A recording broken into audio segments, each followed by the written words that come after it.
Halo teman-teman, Assalamualaikum warahmatullahi wabarakatuh. Pada kesempatan kali ini saya akan bahas tentang FR, literasi dan numerasi ya. Seperti yang saya janjikan pada video sebelumnya, bahwa setelah video yang satu itu saya akan bahas lagi soal literasi dan numerasi. Ini agak terlambat ya, sekarang pukul 2, tepat jam 2 sekarang teman-teman. Saya buat konten ini untuk persiapan besok pagi agar bisa dipelajari untuk yang masuk sesi pertama, dan insya Allah lanjut ke yang masuk sesi kedua. Kalau saya buatnya pagi, mungkin yang masuk pagi itu tidak akan kebagian ya, untuk pembahasan soal ini. Nanti saya kasih tips triknya juga, karena yang saya dapat baru satu foto ya untuk soal numerasi, tapi itu juga fotonya tidak lengkap, terpotong. Tapi nanti saya perlihatkan seperti apa soalnya teman-teman.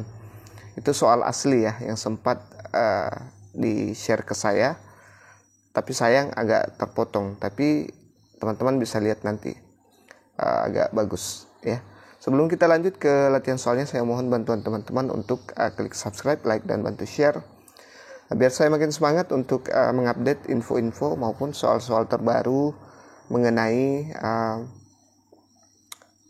soal seleksi akademik pretest PPG atau pretest PPG Daljab tahun 2023 ini teman-teman. Baik, kita langsung saja lihat soalnya ya. Sudah dini hari soalnya ya, saya belum tidur tadi dari luar. Baru pulang jam 12, dan ini saya buat sekitar 2 jam baru selesai. Saya pilih soal yang memang menarik ya, yang bagus untuk dibahas. Baik, nah ini dia soalnya teman-teman. Ini adalah soal literasi ya. Pertama kita bahas literasi dulu. Nah, kalau teman-teman menemukan soal yang seperti ini, saya sarankan teman-teman tidak usah baca semua ini ya, karena dalam tes itu idealnya satu soal itu 1 menit ya. Kalau bisa kita sebisa mungkin hemat waktu ya. Kalau bisa ada soal yang gampang kita selesaikan 30 detik ya, untuk menabung ke soal-soal yang agak sulit kita atau memerlukan waktu yang lama untuk kita selesaikan. Jadi triknya atau tipsnya adalah teman-teman langsung lihat apa yang diinginkan soal seperti ini ya. Jadi kita tinggal skimming dan scanning saja, cari apa yang diinginkan soal. Kalau kita baca ini, saya yakin teman-teman bahwa soalnya semua panjang-panjang, dan semua bilang ke saya bahwa soalnya lumayan panjang buat kita pusing melihatnya. Jadi seperti itu ya. Jadi kita langsung seperti ini, kita langsung ke soalnya, baru kita kembali ke bacaan itu. Seperti itu teman-teman. Oke, kita coba lihat soalnya. Yang pertama, berapa lama kecoak mampu menahan nafas di air? Kecoak mampu menahan nafas tanpa batas waktu di air. B, kecoak mampu menahan nafas selama 30 menit di air. C, kecoak hanya mampu menahan nafas 5 menit di air. D, kecoak tidak mampu bertahan nafas di dalam air. Oke, coba kita lihat. Kebetulan ini teman-teman, pennya agak bermasalah ya, jadi kurang enak, tidak bisa mencoret-coret. Ini mouse sebelah kiri saya agak bermasalah, jadi tidak bisa ngeklik teman-teman. Oke, kita lihat saja langsung. Jadi kita cari saja ini ya. Kita cari saja ini yang ada di sini. Kira-kira yang mana di sini yang benar. Kita cari yang 5 menit, 30 menit. Kita cari kata yang tanpa batas, bernapas tanpa batas. Kita scanning atau skimming seperti itu. Coba kita lihat. Kita kembali ke bacaan. Nah, ini kita cari. Oh, ternyata ada di sini 30 ya. Kita bisa lihat 30. Coba kita lihat kata-kata sebelum 30 menit ini. Coba Kecoa merupakan hewan yang tangguh karena mampu menahan napas selama 30 menit di air. Di samping itu, serangga yang memiliki antena ini mampu untuk hidup tanpa kepala selama 10 hari. Sebab mereka tidak terlalu banyak makan dan bernapas dan dapat bernapas melalui isi tubuhnya. Nah, kalau kita lihat soal, dia yang dibutuhkan hanya menahan nafas di air, dan di sini kita sudah temukan bahwa dia bisa menahan nafas selama 30 menit di dalam air. Maka fix kita langsung menemukan soalnya. Jadi jawabannya. Jadi jawaban yang tepat adalah opsi B, teman-teman. Kecoa mampu menahan nafas selama 30 menit di dalam air tanpa perlu kita baca keseluruhan teks ini, dan itu bisa sangat menghemat waktu ya teman-teman. Oke, saya kira dipaham ya, bisa dipaham penjelasan saya. Kita lanjutkan ke soal berikutnya teman-teman. Jadi kita biasanya kalau panjang seperti ini tuh dia punya minimal 2 soal ya, kalau teksnya sepanjang ini teman-teman. Oke, bisa teman-teman buktikan besok. Nah, ini pertanyaan pertama. Sekarang kita pergi ke pertanyaan kedua. Nah, ini pertanyaan kedua yang ditanyakan adalah ide pokok yang tepat pada paragraf kedua pada teks di atas adalah: A. Kondisi itu akhirnya membuat kecoa mengalami kejang otot dan tidak mampu lagi untuk mempertahankan posisi tubuhnya dengan normal. B. Posisi terbalik membuat kecoa mendapat lebih banyak udara saat cairan insektisida disemprotkan padanya. C. Kandungan cair insektisida dapat memengaruhi sistem saraf kecoa dan menyebabkan beberapa enzim berkumpul di tubuh mereka. D. Lantaran serangga seperti kecoa memiliki tubuh besar yang ditopang 6 kaki panjang dan lurus, akhirnya tanpa sadar mereka berguling ke belakang saat akan mati. Nah, sebenarnya tanpa membaca opsi pun kita bisa langsung ke paragraf 2 teman-teman, mencari ide pokok ya, ide pokok paragraf 2. Jadi kita tidak perlu lagi berada di paragraf pertama, kita tidak perlu lagi berada di paragraf ketiga dan selain dari paragraf 2. Jadi kita bisa lebih cepat menemukan ide pokok di paragraf kedua. Oke, kita lanjut, tadi ada gangguan. Kita lihat, kita langsung ke paragraf kedua ya. Ini paragraf pertama, kita langsung di sini ya. Paragraf kedua, posisi terbalik membuat kecoa mendapatkan lebih banyak udara saat cairan insektisida disemprotkan padanya. Kandungan cairan insektisida dapat mempengaruhi sistem saraf kecoa dan menyebabkan beberapa enzim berkumpul di tubuh mereka. Kondisi itu akhirnya membuat kecoa mengalami kejang otot dan tidak mampu lagi untuk mempertahankan posisi dengan normal. Lantaran serangga seperti kecoa memiliki tubuh besar yang ditopang 6 kaki panjang dan kurus. Akhirnya tanpa sadar mereka berguling ke belakang saat akan mati. Jadi ide pokok itu sama dengan induk kalimat teman-teman. Jadi induk kalimat itu dijelaskan oleh anak kalimat, beberapa anak kalimat di belakangnya. Nah, kita bisa lihat biasanya induk kalimat itu berada pada awal paragraf, kalimat pertama dalam sebuah paragraf ya teman-teman. Jadi kita bisa pastikan ini kan runtut semua nih, mulai dari posisi terbalik sampai ke kondisi itu ya. Ini kalimat kedua menjelaskan kenapa posisi terbalik itu. Dia jelaskan lagi di sini kondisi itu ya, kondisi pada saat posisi terbalik kecoa itu ya teman-teman.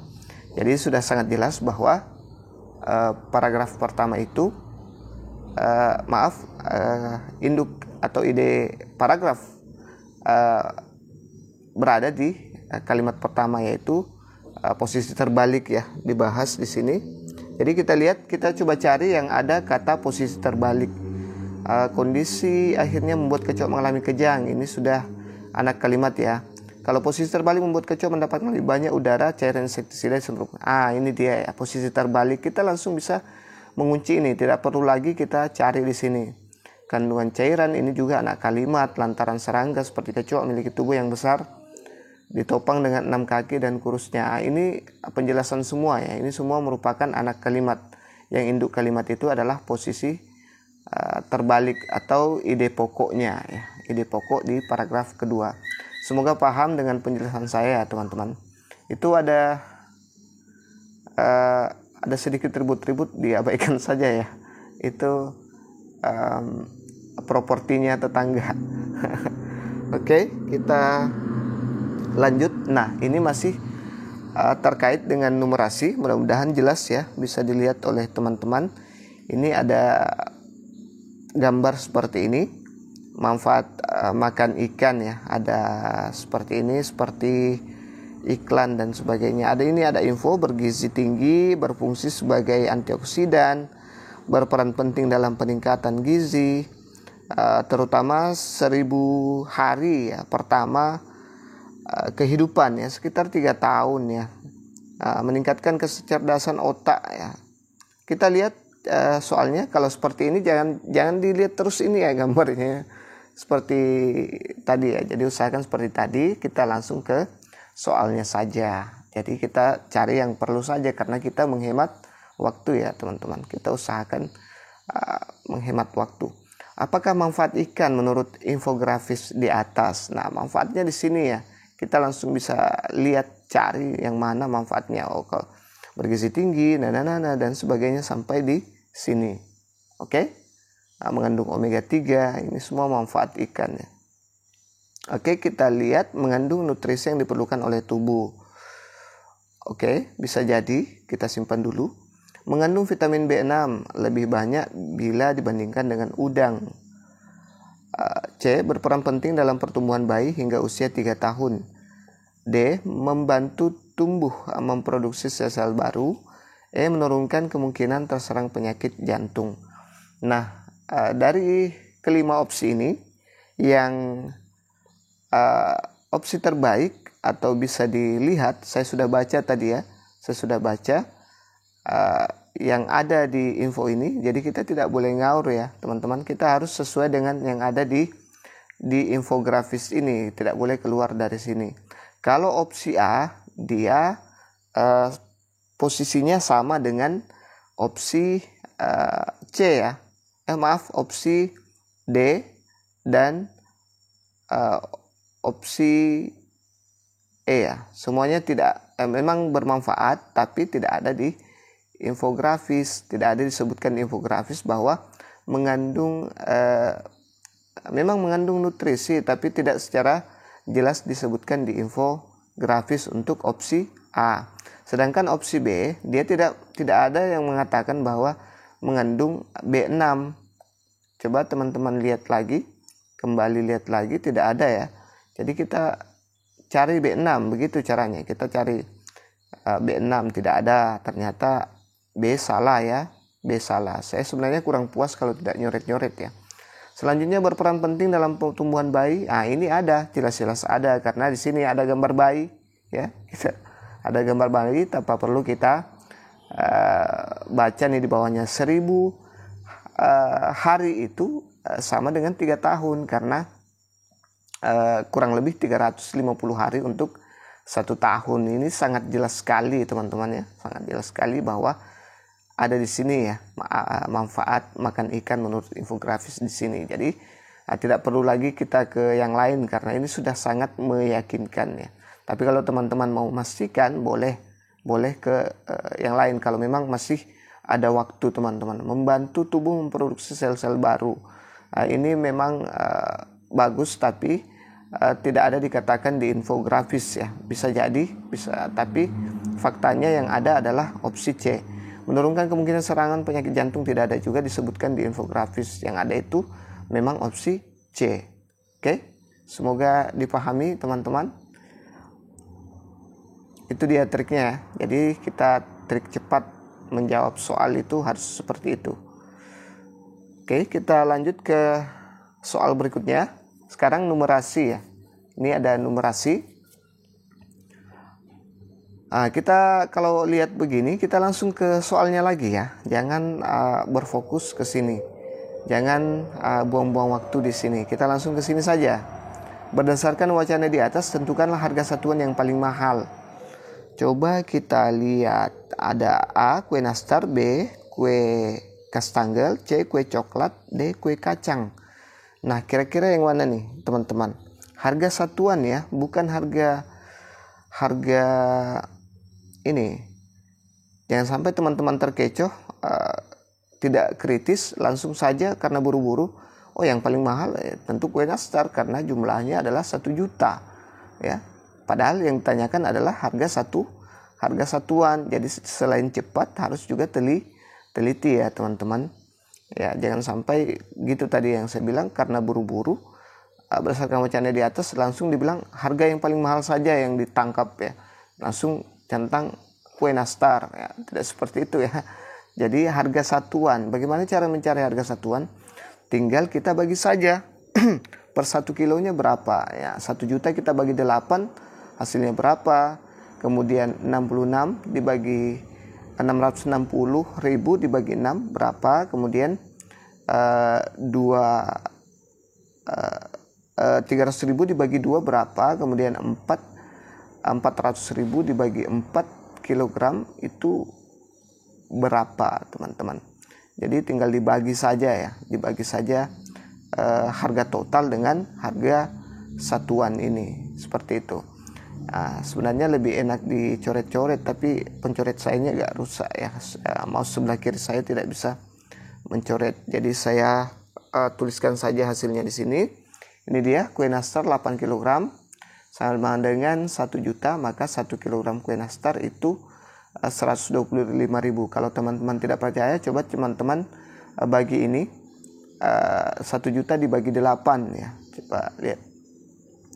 Selanjutnya ada ini 660 dibagi dengan 6, hasilnya adalah 110, sedangkan 300.000 dibagi 2 itu 150.000, kemudian 400.000 dibagi 4 maka hasilnya adalah 100.000. Maka kue termahal adalah kue coklat ya. Ini 150.000. Padahal tadi kalau kita tidak kritis, tidak teliti, maka kita akan langsung jawab kue nastar ya, bukan yang paling murah adalah kue coklat. Padahal sebenarnya yang paling mahal itu adalah kue coklat, itu 150.000 teman-teman. Oke, semoga dipaham ya.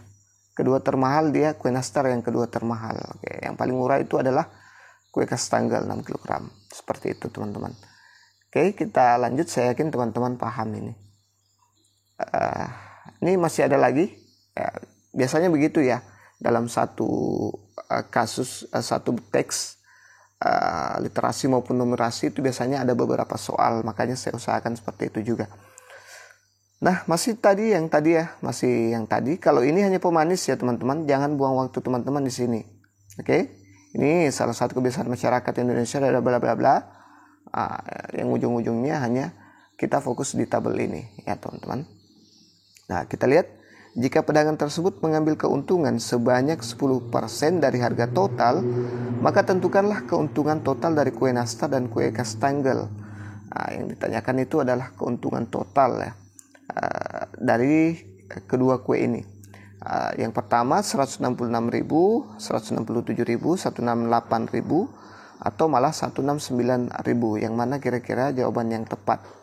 Nah, jadi digabung ya keuntungan antara kue nastar dan kue kastangel. Itu saja yang diminta, tidak perlu kita melihat yang lain lagi. Kita tinggal fokus ke kue nastar dan kue kastangel. Itu kalau keuntungan itu 10% dikali dengan harganya masing-masing ya.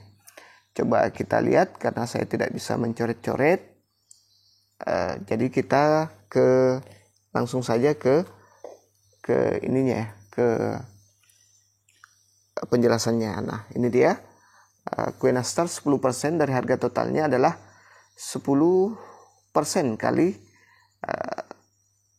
1 juta, hasilnya adalah 100.000. Kue khas tanggal 10% dari harga totalnya adalah 10% kali 660 sama dengan 66.000 teman-teman. Maka keuntungan total dari kue nastar dan kue khas tanggal yaitu 166.000 karena kue nastar dia 100.000 keuntungannya, sedangkan kue khas tanggal itu 66.000. Jadi kedua keuntungan ini kita gabung menjadi satu, hasilnya adalah 166.000. Mudah-mudahan masih ada waktu besok untuk yang sesi 2 yang masuk siang. Saya akan kasih coba untuk kasus kerugian ya, karena beda lagi, diapakan lagi kalau kerugian. Ada juga caranya teman-teman, cara mudahnya untuk menghitung kerugian. Tapi untuk sementara ini saja dulu ya. Nah, kita sekarang ke aslinya soal. Nah, di sini ini adalah asli soal, sayang sekali, tapi di sini sebenarnya dia masih ada ya. Di sini masih ada lanjutan kata-katanya. Kita tidak tahu berapa di sini telur bebeknya yang kita tidak tahu. Padahal telur ayam kampung itu sudah jelas 575 butir dengan telur ayam rasnya 440 butir. Di sini masih ada kalimat yang agak panjang, cuman caranya foto kok gini ya, tidak lengkap. Jadi kita tidak bisa jawab ini teman-teman. Oke, coba mudah-mudahan teman-teman besok dapat soal asli ini. Ini soal asli ya, bukan karangan dan mengada-ngada. Ini foto yang dikirim oleh salah satu subscriber atau teman yang mengirim foto ini, tapi sayang terpotong, jadi kita tidak bisa bahas lebih jauh. Nah, ini hanya embel-embel ya, kata pemanis. Saya bacakan dulu ya, siapa tahu besok masuk dan teman-teman tidak perlu lagi membaca. Pak Bagas memiliki peternakan telur, dia menjadi supplier untuk pedagang telur di berbagai kota. Hari ini dia harus bla bla bla. Ya, mungkin mengirim telur ke 3 kota. Banyak telur yang akan dikirim adalah 575 butir telur ayam kampung, 440 butir telur ayam ras, dan bla bla bla. Kita tidak tahu ya telur bebeknya berapa. Jenis telur oleh peternakan dikemas dalam box dengan warna yang berbeda. Telur ayam kampung dikemas dalam box warna putih, telur ayam ras dikemas dalam box warna merah, telur bebek dikemas dalam box warna kuning. Jadi ini telur ayam kampung, ini telur ayam ras, dan ini telur bebek ya. Setiap box telah diberi kode oleh ayah sesuai dengan daerah tujuan pengiriman bingkisan. Nah, jadi ini sudah dikode ya. A ini Aceh ya. Nah, selain itu setiap pengiriman yang sama berisi telur dengan jumlah yang sama pula. Jadi setiap box telah diberi kode, dan setiap pengiriman yang setiap daerah itu atau tujuan pengiriman bingkisan telur. Selain itu setiap ini tidak ditahu juga nih apa ini endingnya di sini. Setiap pengiriman pengiriman yang sama karena kosong ya, terpotong teman-teman. Berisi telur dengan jumlah yang sama. Nah, itu kekurangannya, dia terpotong. Coba kita lihat opsinya. Ini ada lagi keterangan tambahan. Pelanggan di Kota Aceh, Bengkulu, dan Ciamis tersebut ternyata, jadi yang B di sini sudah ditandai, ada C, ada B, ada A. A artinya ke Aceh, Bengkulu, dan ini ke Ciamis ya, yang C ya. Nah, ini tujuan pengiriman sudah diberi label. Pelanggan di Kota Aceh, Bengkulu, dan Ciamis tersebut ternyata memesan beberapa box telur kepada Pak Bagas untuk dikirim di bulan depan. Nah, rincian pesanan telur adalah sebagai berikut: 5 box telur ke Kota Aceh, 3 box telur ke Kota Bengkulu, 2 box telur ke Kota Ciamis. Apabila banyak telur di setiap box yang diterima masing-masing pelanggan tersebut selalu sama di setiap pengiriman, berapa total jumlah telur yang akan dikirimkan Pak Bagas bulan depan? A. 100.090 butir, B 1110 butir, C 1130 butir, D 1170 butir, E 1190 butir. Nah, ini soal asli teman-teman, tapi sayang ya, seandainya mungkin bisa sekecil ini, meskipun sekecil ini, kalau utuh kita bisa bahas tuntas ini, kita bisa clearkan ini permasalahannya. Cuman sayang foto pertamanya itu terpotong, tidak ada info yang di situ yang kita butuhkan, itu terpotong. Nah, sebagai kesimpulan, kalau misalnya teman-teman besok ketemu soal ini, saya hanya cenderung ke opsi A atau E. Ini menurut saya ya, sebagai menurut pengalaman saya mengerjakan soal. Karena setahu saya, kalau teman-teman pernah nonton video saya membahas soal UP itu, di dalam soal pilihan ganda itu ada 5 opsi. Saya selalu bilang ini ya saat membahas soal, 3 pilihan salah, 1 pilihan benar, dan 1 pilihan pengecoh. Nah, biasanya itu pilihan pengecoh itu mirip-mirip dengan jawaban yang benar. Jadi kenapa saya cenderung ke opsi A dan opsi E? Karena dia mirip ya. Saya yakin salah satu dari opsi ini ada jawaban yang benar dan ada jawaban yang sebagai pengecoh. Saya eliminasi yang ketiga opsi ini, B, C, dan D ya. Saya cenderung ke opsi A atau E. Tapi sayang sekali kita tidak bisa menentukan jawaban yang tepat. Itu dia tipsnya atau triknya kalau seperti ini tuh, cari yang mirip, karena 1 pengecoh, 1 jawaban benar, dan 3 salah. Jadi saya cenderung ke opsi A dan ke opsi E. Saya mau teman-teman berkomentar kira-kira trik apa yang belum saya kasih untuk menjawab soal yang lumayan sulit seperti ini teman-teman. Itu saja dulu yang sempat saya share. Sekarang sudah jam 2:35 ya. 35. Saya sudah capek juga. Mudah-mudahan besok selesai diedit, bisa saya publikasikan pada pukul 7 sebelum teman-teman semua masuk ke ruangan ujian, biar jadi bekal nanti ujiannya. Semoga lulus semua teman-teman, khususnya penonton saya.